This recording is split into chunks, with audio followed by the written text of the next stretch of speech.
syempre dapat pangalagaan natin to, no? At saka isa pa, tayo rin ang nagpasimuno ng project na to sa klase natin.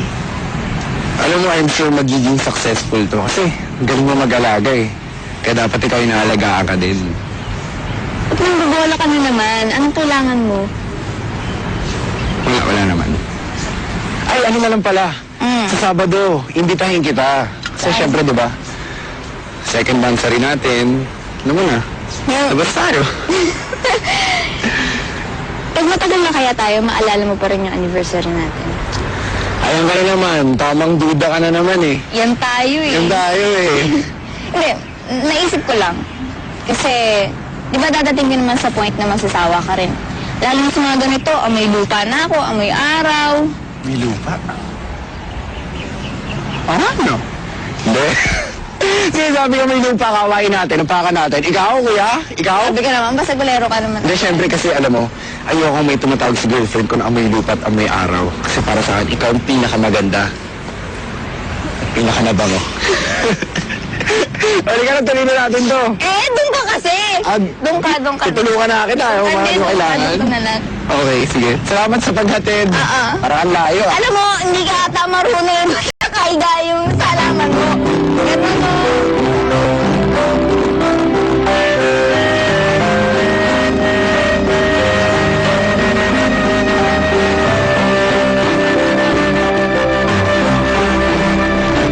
Uy, ba't ka ba na pa madali? Sana nag-basketball muna tayo ng tropa. Nag-podcast kami ni Eric eh. Nakapagdaanan yung mga tinanim namin. Hindi ko kasi mapuntahan bukas eh. Relax naman. Seryoso na ba yan? Siyempre. Pero manliligaw ka ba sa isang babae kung hindi ka seryoso? Eh, niligaw mo lang naman si Erica kasi umalis last year si Lisa eh. Di ba naman talaga crush mo? Siyempre pare kasi wala pa si Erica dito nun eh. Saan mo nakukuha yan? Eh kasi naman, bata pa lang tayo. Si Lisa na naman talaga sa dikit mo ah. Buntot ka nga ng buntot dun eh. Yun nga lang, totorpi-torpi ka pa nun. Pare, best friend ko lang si Lisa. Manisyoso ka talaga eh, no? Eh di ba sabi mo ako best friend mo? Hindi pare, wala na siya, ikaw na best friend ko. Nice ba yan? Eh yung sinasabi ko sa'yo, kung makapagpalibre ka sa akin, kung makautos ka sa akin. Ewan ko sa'yo, pamalit-butas mo pala ako, ano ba yan? Ewan ko sa'yo, alam mo, magtigil ka na. Ay, sige, kasama na si Lisa.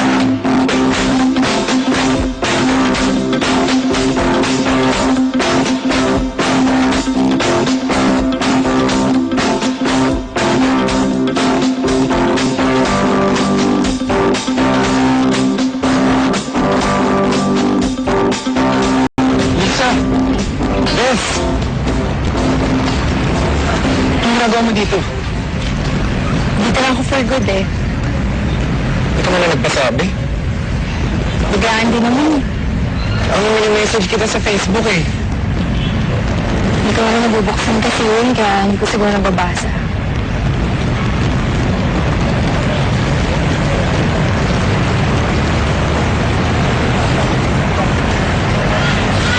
Alam ko yung mukhang yan. Mukhang hindi ka gaano masaya.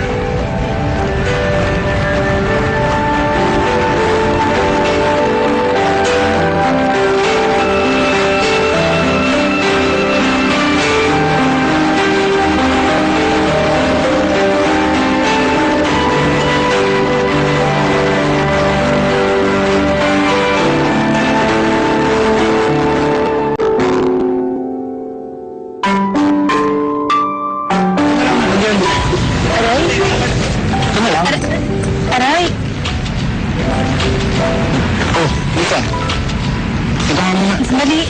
Wait lang, sandali. Ano nangyari? Ikaw kasi. Tin. Dilat. Ang sakit, hindi nga ako makadilit eh. Hindi makadilat. O yan, konti lang. Meron pa rin? Masakit pa eh. Dali. Dilat ka kasi. Eh, hindi nga ako Konti lang, try mo. O yan. Ano ginagawa mo? Kasi nabuling kasi siya eh. Kaya hinipa ko lang. Hindi, anong ginagawa niyo? Yung mga halaman. Pinalipad kasi ni Lisa dyan kasi dito daw tumututok yung sikat ng araw eh. Kaya iniisip ko baka pwede nga naman. Hindi, pero kung ayaw mo, sige, balik na lang natin. Balik na. Hindi. Okay lang. Tama ka naman eh. Tulungan ko na kayo. Kita mo? Sabi ko, okay yung idea mo eh. Pati si love ko, mag-agree oh. Sige na. Huwag na. Sige, okay lang. Baka magulat pa siya eh.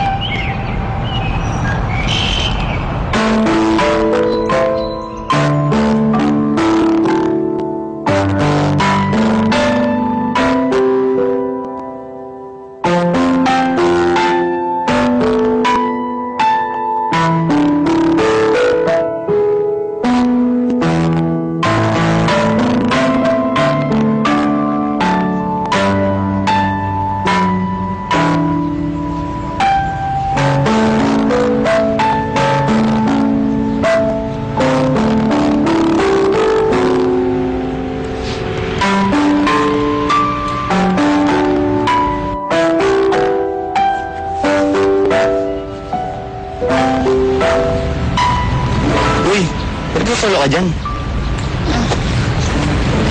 Busy kasi yung partner ko sa best friend niya. Eh, may lakad kasi si Lisa eh. Basta mahal niya. Sabi ko na nga ba eh. Buntot talaga yung Lisa kahit kailan. Anong buntot? Eh kasi naman, bata pa lang kami, ganyan na talaga yung dalawang yan. Ayaw pa kasi aminin ni Paul na dead siya dyan kay Lisa eh. Eh, ang ganda naman kasi talaga ang tropa namin yun. At, teka lang. Kaya sinasabi mo na may gusto si Paul kay Lisa? Ha? Ay, ano, sinabi ko ba yan? Oo, kakasabi mo lang, di ba? So, ano, naging sila ba? Oo, hindi. Naligawan niya ba? Hindi din. Eh, bakit sabi mo gusto ni Paul si Lisa? Hindi yun ang ibig sabihin. Paano na, Erika? Kailangan ko na umalis eh. Huwag mo na isipin yan. Sige na. Bye-bye.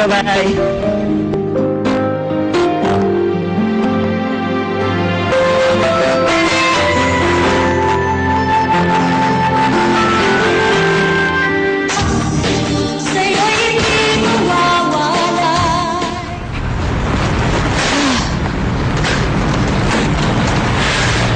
Ay!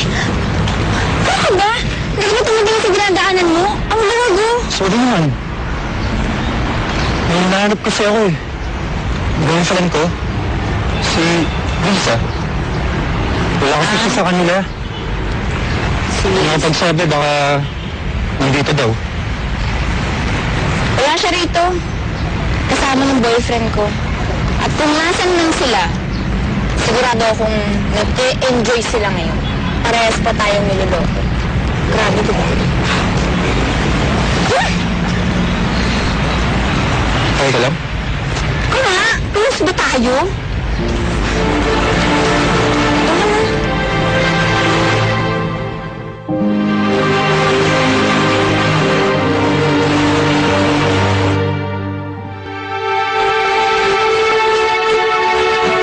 Lisa! Bes, sandali lang naman. Bes, sandali lang. Ano ba? Aray! Ano nangyari sa'yo? Wala. Wala.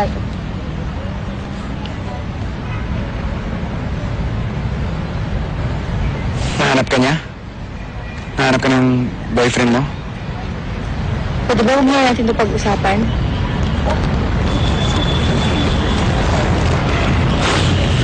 O baka naman ikaw ang nakipagkita sa kanya? Bes naman. Kaya nga bumalik dito, di ba? Para hiwalayan siya, para layuan siya. Paul, wala akong ginagawa. Ba't di mo tanongin yung chismosa mong girlfriend kung bakit nahanap ako ni Mike? Sandali lang. Anong kalalaman niya dito? Basta. Mabuti pa, huwag mo lang muna akong lalapitan, ha?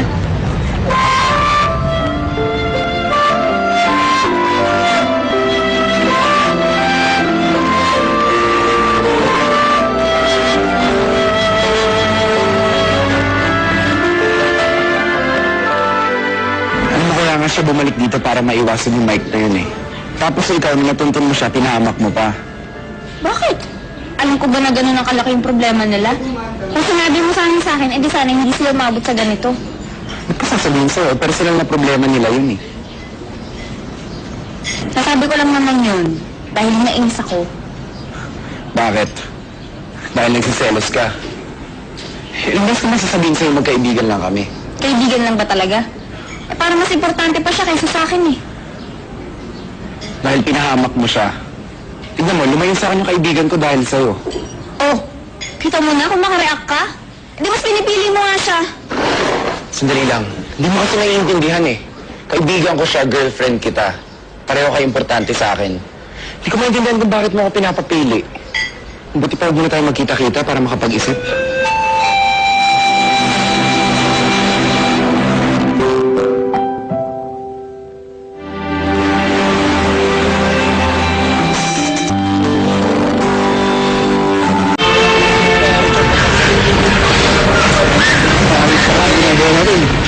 Sir Dan. Oh, gusto ko na. Buti pa, napadaan ho kayo. Pinag-pinag natin, kamusta itong mga class project mo? Tama ka na ako na isang dokumento yung service niyo. Wala pong ano man, sir. Pero mukhang hindi kaya ata nakikita magkasama kay Lorica. Mukhang itong project mo, sinusolo mo. May problema po kasi kami. Ano, hindi saklaw ng trabaho mo ang personal ng mga buhay. Pero kung meron kayong hindi pinagkakaunawaan, dapat pinag-usapan yan, naayos yan. Tapos ang project mo sinimulan magkasama, mukhang tuloy-tuloy mo mag-isa. Hindi yata tama na mag-isa ka nagkatrabaho. Pero pareho kayo ng grade, mali yata yun. Hindi ho, sir. Naghirap din po kasi si Erica eh. Kaya lang nung nasabi po kaming masakit na salita sa isa't isa. I'm sure kung ano man yan, pinagsinisihan nyo na pareho. Hindi tayo para mag-usga, lalo na sa mga taong minamahal natin. Walang taong perfecto. Lahat tayo nagkakamali. Kung tayo nagmamahal, dapat marunong tayo magpatawad. Lalo na sa mga taong minamahal natin. Salamat po, sir. Ayusin mo yan, ano? O kayo, kamusta na kayo? Okay ba kayo?